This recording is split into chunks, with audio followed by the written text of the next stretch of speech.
The faceoffs will also play a big role today. Monmouth has one of the best guys in the country in Matt Sutar, but it's Manhattan who will take it off of a violation.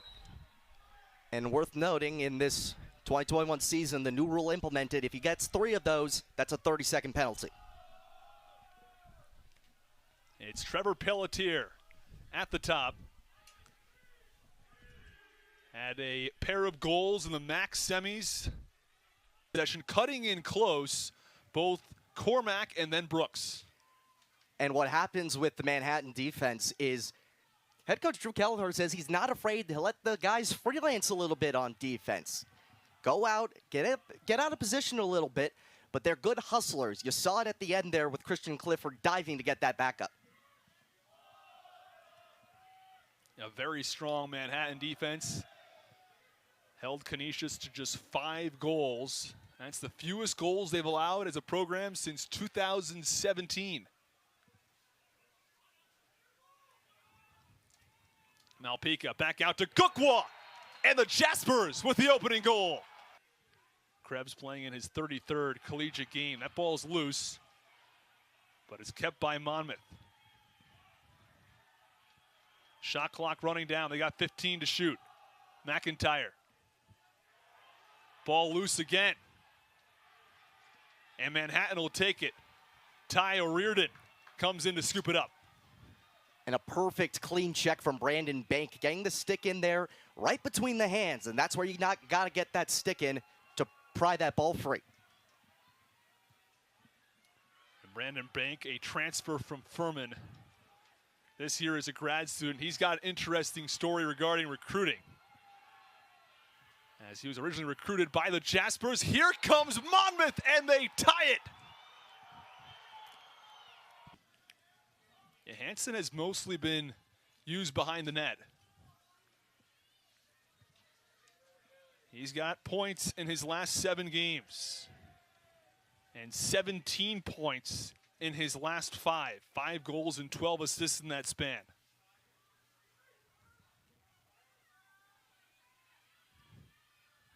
It's Gucwa operating toward midfield. In front, and they score! Sean MacKinney converts, and the Jaspers are up 1. Clean pass in through traffic. And then sort of the half clock turn off the catch. Just offs compared to 28 for the Hawks. Credit to Sean Baudil, though. He's won 11 faceoffs in each of the last 2 games, and those are the only times he's had double-digit wins at the X this season. Wins faceoffs at just over a 30% clip. Here comes Manhattan. It was Sean MacKinney looking for his second, but the Jaspers opt to work it around.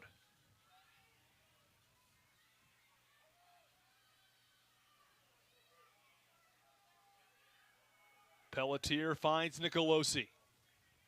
Cuts to the net, fires and scores! Jake Nicolosi makes it 3-1 Manhattan. Ty's a gritty physical guy. He's going to draw some penalties eventually.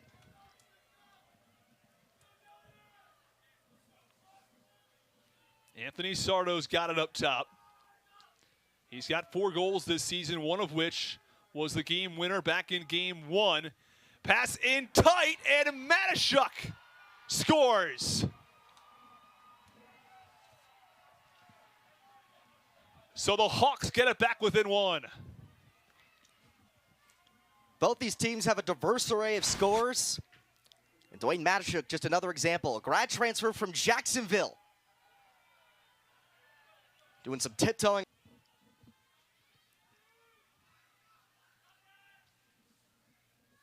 Of course, Krebs uses that height generally effectively. Easily one of the top 10 goalies in college lacrosse. Save percentage near 60%. Goals against under 9.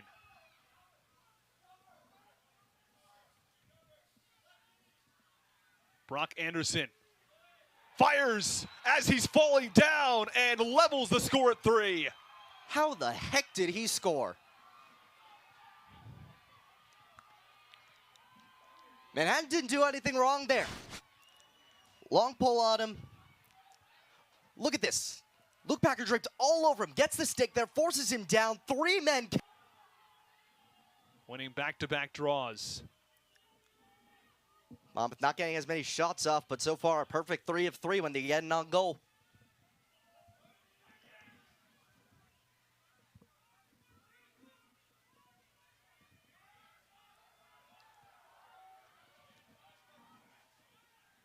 Monmouth willing to hold to this point.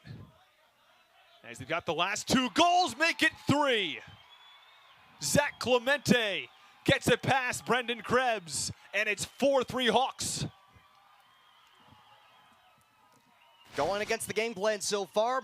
For the most part, early, it's been getting in close. This time, whoever wins this game is probably going to draw a UNC, a Duke, a Maryland, one of those blue chip programs, and it's going to be a lot tougher, but the advantage is you can focus directly on that. You don't have to worry about getting past somebody before going up against that big opponent with 2 or 3 days to get ready. And we talked to Drew Kelleher yesterday. He was telling us it's just cool to care right now. I asked him, do you think this team's got a shot? Can they make a run? He said, look, we're taking it one day at a time. We've got this game first, but it's cool to care at this point in the season. Especially after this tough year. And that is the 5th goal for Monmouth. Cade Stratton, the senior, comes through. Now hitting every spot. Clemente getting from X, dunk time. To the outside, Anthony Sardo.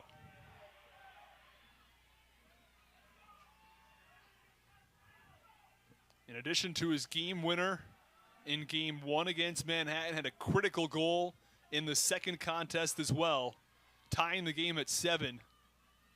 Game that Manhattan ultimately pulled off in a 9-8 double overtime victory. Cade Stratton back to the outside. A drive from Max Brooks misses high. And it's going to stick with Monmouth. We've got a tough vantage point there in the corner. But some were not pleased in the Manhattan bench. Stratton fires again and scores again. 5 straight for the Hawks. They lead at 6-3. And back-to-back for Cade Stratton. Again, we've talked about Brendan. And their conversion rate, which was perfect over the course of those 5 possessions. Here's Pelletier, who fires wide. It sticks with Manhattan. The Jaspers desperately looking for a goal to stop this run.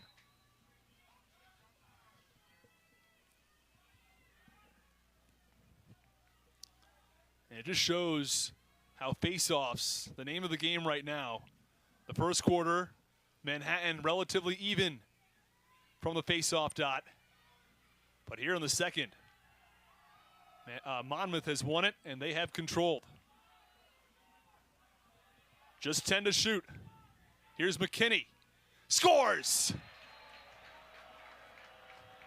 It's 6-4. The Jaspers desperately needed that one. If it's sloppy, and we've seen a lot of sloppy face-offs, that could start a big run if it goes the right way. Pelletier lost the handle. You talk about the face-offs and the new rules. When we talked to Coach Fisher from Monmouth, he spoke so highly of Matt Sutar and the way that he learned the rules over the summer. And he worked at them, and his work ethic completely relentless to win the job over a couple of other competitive guys, including LaShawn Williams. They had a competitive camp, but Sutar won the job outright and has been outstanding this season.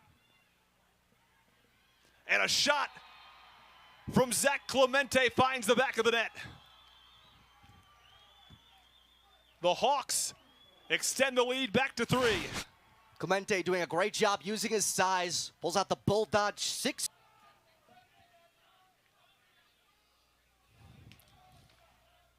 Here's Cade Stratton, who will set up the Monmouth offense.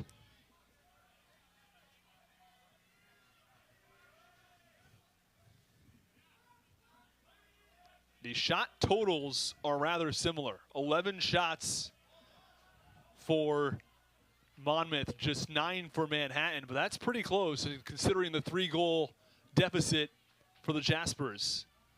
Monmouth has been converting, getting shots past Brendan Krebs. Stratton, defended closely by Newton.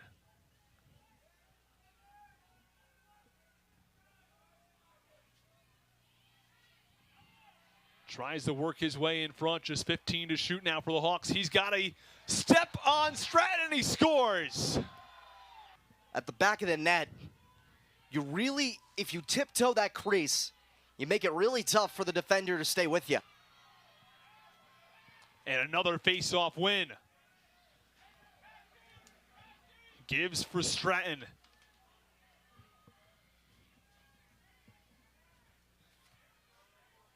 That was his 3rd goal of the game, so he's got a hat trick and paired it with an assist. Talk about the leader of this offense. Looking for another, and they've got one more. It's Connor McRae who comes through, and it's 9-4 in favor of the Hawks.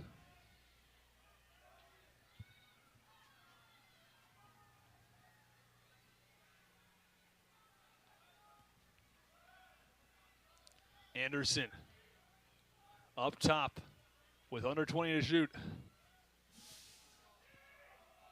Manhattan needs stops and needs a quick response. Under 10. Anderson loads up, and this time Krebs makes the save. Trying to run with this one in transition. He's got Rob Johnson, the defender. Gives off to Liam Walshe, who fires and scores on the bounce shot. The Jaspers respond after a pair of quick Hawks goals.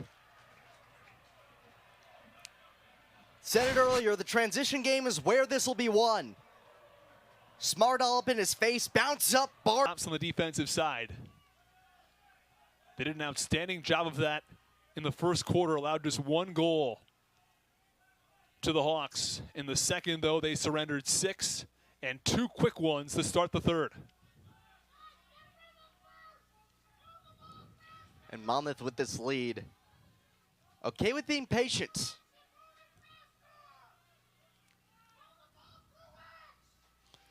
Manhattan doing a good job making sure loose. None of these players are getting a ton of daylight. And a big-time turnover. Ball was loose. Anthony Sardo was there battling for possession. Ultimately goes the way of the Jaspers. In the end, though, that's unforced. Just a missed catch on the pass over into the alley. Manhattan's got to capitalize. Gucwa has been quiet, but he scores.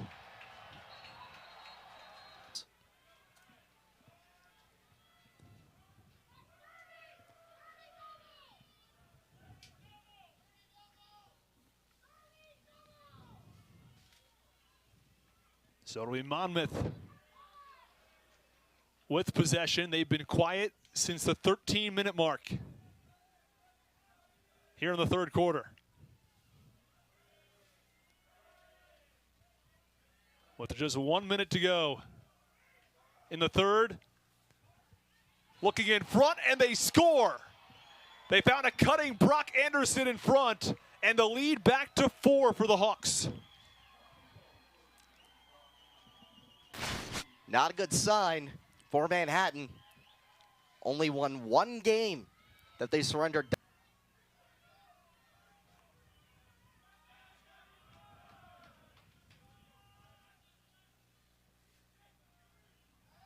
There's Nicolosi controlling at midfield. Be huge for Manhattan to get an early goal.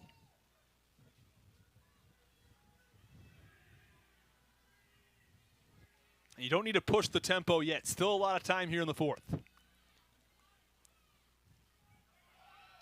Pass. Falls in front, and they score! The loose ball collected by Kyle Gucwa, and it's 10-7.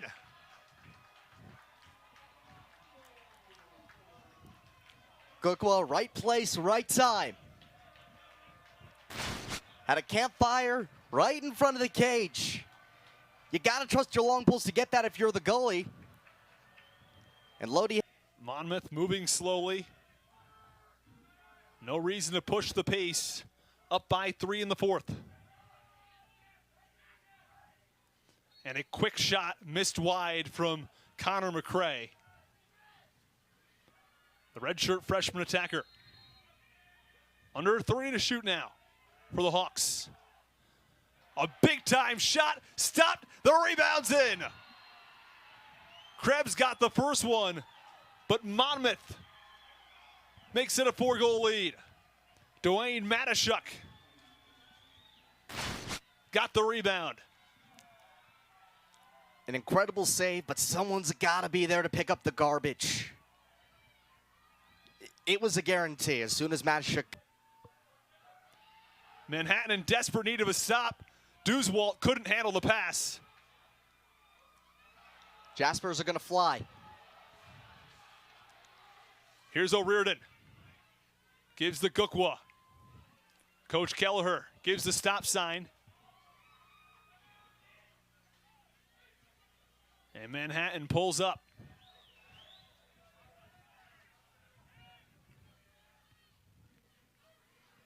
Still over 10 minutes to go, though.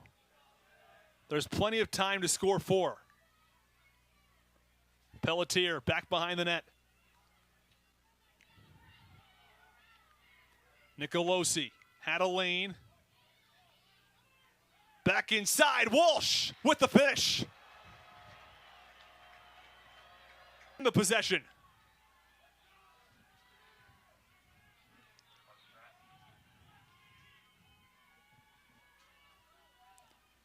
That was critical for Monmouth. And now take more time off that clock as it ticks toward the 8-minute mark. I'd be surprised if I see them shoot before 30 seconds to go on the shot clock. Unless there's a wide open lane. And they got that lane. David Cormack makes me eat my words and puts up Monmouth by 4. Just the low roller. That can be a tall goalie's kryptonite. Don't wait for them to shoot. The last time these two teams played, there was a critical turnover late in the game. Manhattan was a man up and a goal up, but a turnover at midfield and a Monmouth goal with under 30 seconds to go tied it and sent that one into overtime. Of course, Manhattan ultimately won that matchup. It's a 9-8 double overtime win, one of just 2 losses on the season for the Hawks. A 1-goal loss at Canisius and a 1-goal loss right here.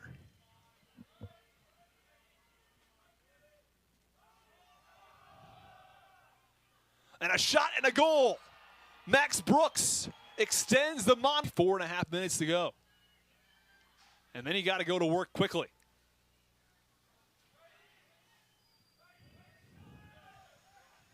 Ball loose, but gathered again by Dewswalt.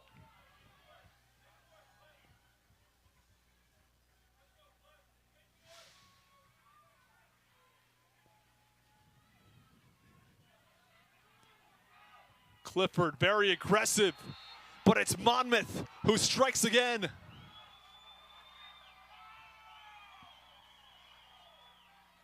Mike McIntyre.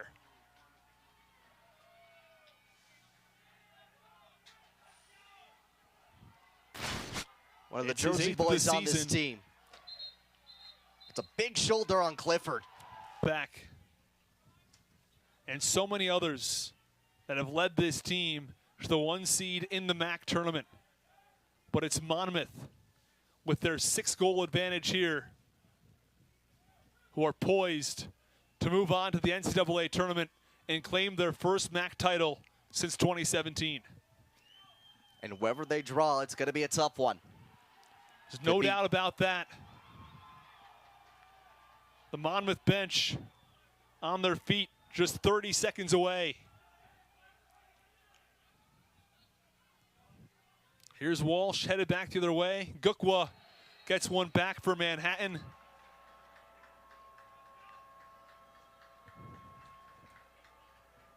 Bit of a console this year.